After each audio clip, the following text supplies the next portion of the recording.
One of the most challenging aspects of Ramadan is sleep deprivation. You're staying late at the masjid for Taraweeh. You're waking up early for suhoor. You have your daytime obligations, work, school, whatever it may be, and you're not finding time to sleep and you're feeling very worn out, especially as the month goes on. So, in this episode of the Ultimate Ramadan series, we're going to go over all the tips and tricks and protocols to get through sleep deprivation, how you can have better sleep during the month, how you can get by when you're deprived and still have energy to get through your worship, your day-to-day tasks, your work, your school, whatever it may be. So the first thing when it comes to Ramadan is that when you are eating less food, you usually will require less sleep.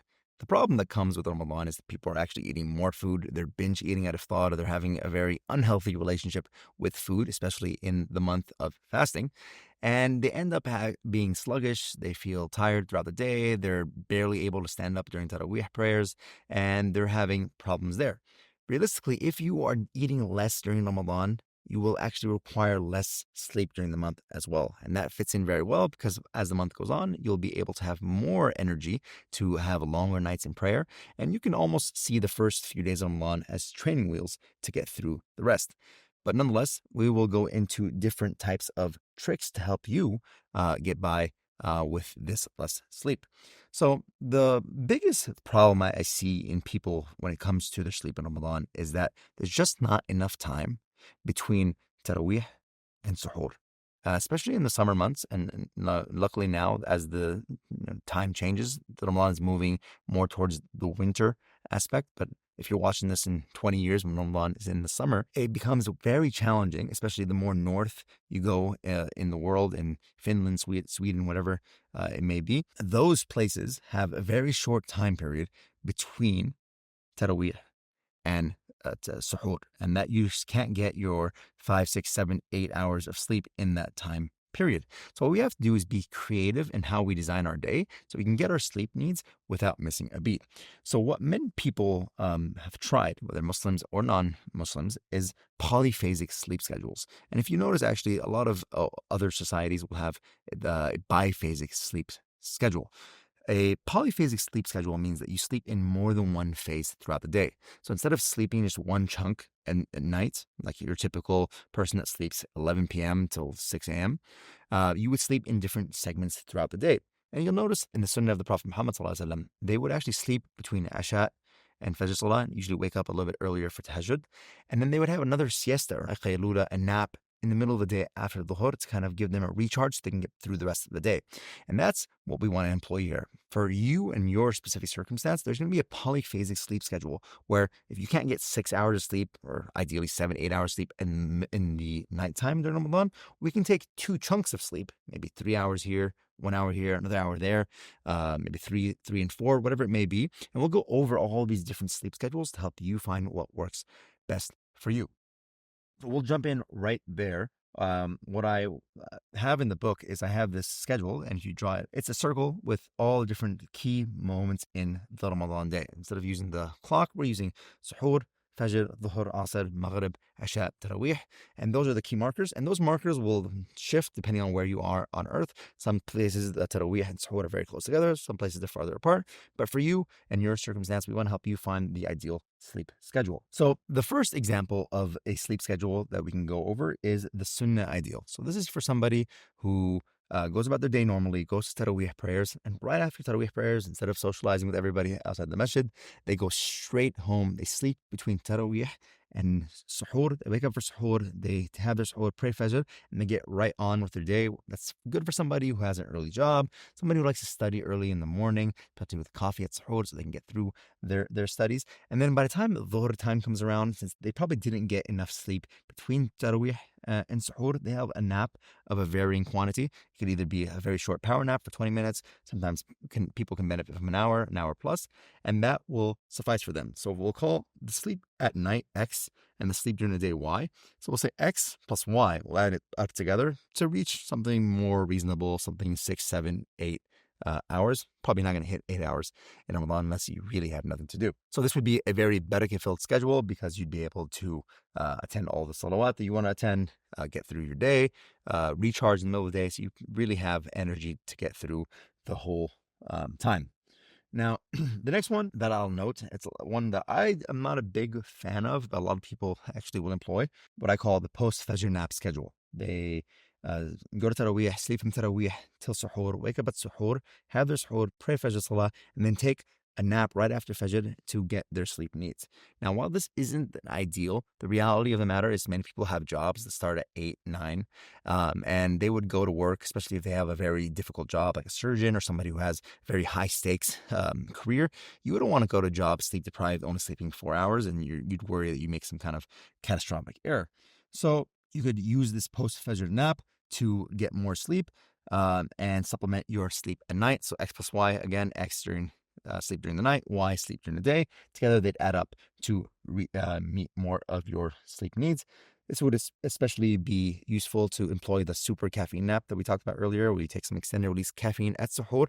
So instead of drinking the coffee and being awake and not being able to fall asleep after Fajr Salah, you would take your extended release caffeine. By the time the extended release caffeine kicks in, you're waking up from that post-Fajr nap. The next schedule that a lot of people employ is what I call the early worker schedule. So somebody who sleeps from Taraweeh till Suhoor, they wake up at Suhoor and they stay up after Fajr, they go to their job, do whatever they have to do, and they probably can't get a nap after Dhuhr Salah because they're either at work or they're busy at that time. So they usually will take some kind of extra supplemental sleep between Asr and Maghrib. Now, what I will note is a lot of the Islamic scholars will actually frown upon people sleeping after Fajr and after Asr. But like we mentioned, a lot of people have different demanding life schedules that demand of them different things.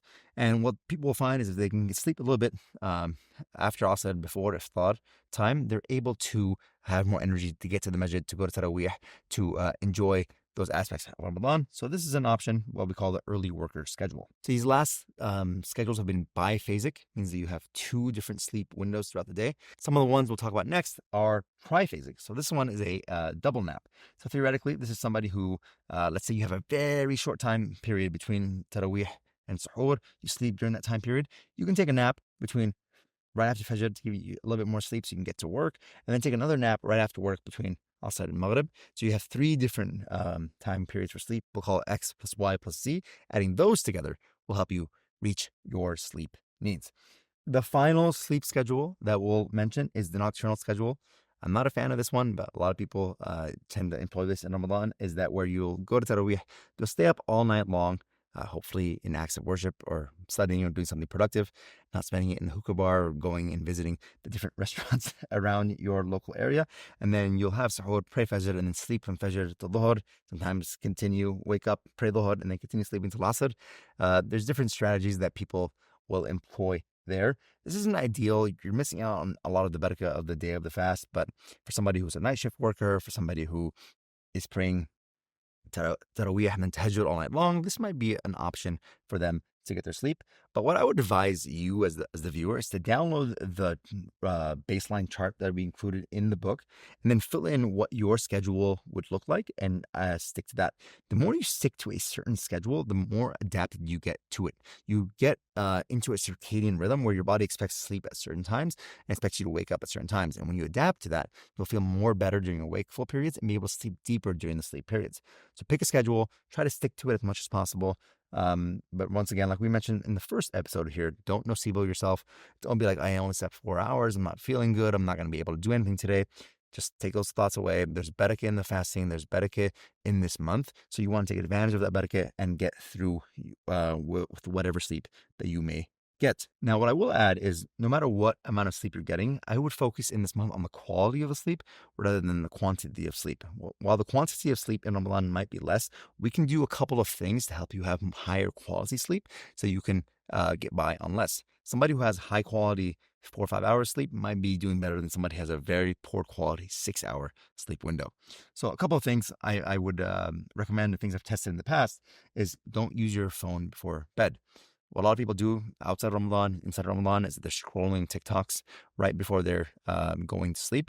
This blue light that's coming out of your phone into your eyes is inhibiting the sleep hormone called melatonin, which helps your body get into a deep, restful sleep. You want to avoid that because you're really sabotaging the quality of your sleep. Your mind is running and racing. You're not able to get in this restorative, restful state. And Ramadan, we don't have time to waste on these kind of things. Yeah, there's funny TikToks about Ramadan and memes and all these things. But realistically, before you sleep, you want to get rid of those things so you can get into really deep sleep right on the offset. Additionally, the second thing I would recommend for somebody who wants to sleep really deep is don't sleep on a full stomach.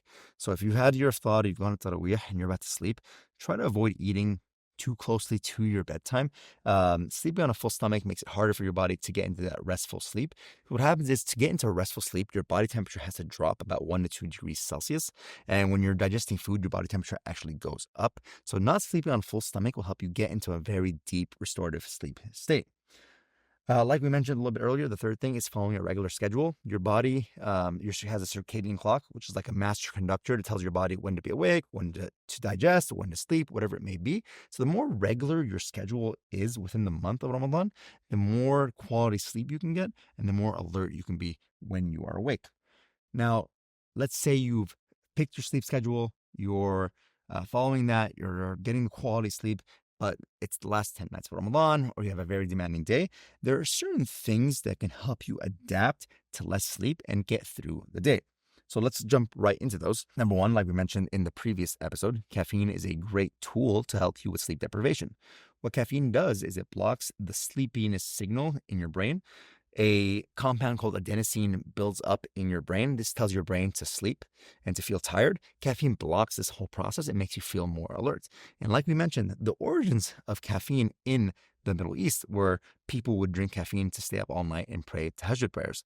So in keeping with that tradition, use caffeine strategically and smartly during the month to help you get by on less sleep, especially as it comes to the last 10 nights. There are a number of supplements, additionally, which can possibly help with sleep deprivation and help you get by even on less sleep. For example, the popular workout product creatine has been studied for sleep deprivation. It shows that people have more energy, less fatigue in the day when they're taking creatine.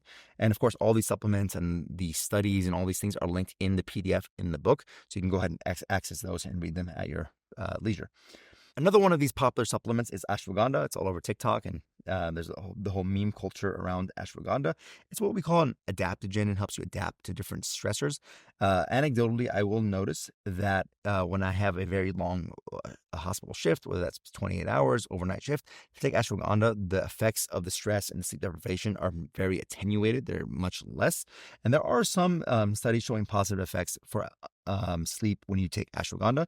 And like I said, those are mentioned in the PDF in the book. The next supplement that is an herbal supplement that people have used with fatigue and mitigating fatigue is something called rhodiola rosea. I actually took that right before filming this because I had a long hospital shift today. I was feeling a little bit tired. Rhodiola is what they call a nap in a bottle. It's the popular name online. It has some positive effects on fatigue in the study literature, but what I will say anecdotally is if I take rhodiola, I feel like I've taken a nap. It might be useful to use that out of thought if you're feeling very tired and you want to get through tarawih, you want to get to the masjid, but you don't feel up to it. You take a rhodiola out of thought to get you through that. Or if you're waking up at suhoor, you're going to stay up to do whatever task you have. Rhodiola at suhoor could be useful. Now, moving away from supplements you could take, what I will tell people, whether it's Ramadan, whether it's outside of Ramadan, is to have a healthy relationship with sunlight. Now, sunlight is one of the most powerful wakefulness agents that exists because our brains and bodies are calibrated to be alert when the sun's up and to sleep when the sun is down. So as the sunlight hits our eyes, it goes into our brain. It signals all the hormones of wakefulness like cortisol. It turns off the hormones like melatonin that tell our body to sleep. So getting adequate sunlight throughout the day, especially in the times where you expect to be awake, will be very useful. What people note is that if they're going to stay up after suhoor, after Fajr in Ramadan, if they're going for a walk at sunrise and seeing that sunrise, they will feel way more alert despite having less sleep than somebody who's sleeping in during that period. So what I would say is don't discount the effect of the sun when it comes to calibrating your circadian clock and your energy levels during the day. The next thing I would note is that people can also use naps and micro naps. So napping is a very good tool to help you just get a boost of energy. As short as 5 minutes for some people can help them reset, recharge, and rejuvenate. It's better to, if you have some downtime in your day, to go sit down, lay down for 5 minutes, whether you sleep or not, you're gonna be scrolling on your phone. Scrolling on your phone is draining you of energy, while going for that nap is actually recharging you and giving you more energy back into your life. Something that's been popularized by Andrew Huberman is the non-sleep deep rest. These are protocols where you lay down, you listen to an audio track, and you kind of reflect and rejuvenate your body. Some people find that to be helpful as well. But all these tips and tricks are linked in the book with more detail on how you can implement them. The key thing I would say is finding the right sleep schedule for you and protocolizing your life around that schedule and finding what works for you and what doesn't work. Don't try to reinvent the wheel in this month, but having healthy sleep habits outside Ramadan can help translate into healthy sleep habits inside of Ramadan. And the people that have a really bad relationship with sleep outside Ramadan, when they hit Ramadan, they get usually pushed over the edge. In summary, what I would say for every single person is that they make their own custom polyphasic sleep schedule that fits their life and their career, their job, their family life, whatever it may be, to use these different tips and tricks to help you have more energy while you're awake, to optimize the quality of the sleep that you're getting, to strategically use naps and supplements and whatever it may be to get by. But at the end of the day, no nocebo effects. This is a blessed month. Placebo yourself with the barakah. Know that the barakah is there and use that to charge and get through. It's a 30-day marathon, and we want to use our energy appropriately during the month. For more tips and tricks on how to optimize your sleep, please check the link below for the Ultimate Ramadan Series Guide ebook, and to learn more about how you can optimize yourself in Ramadan.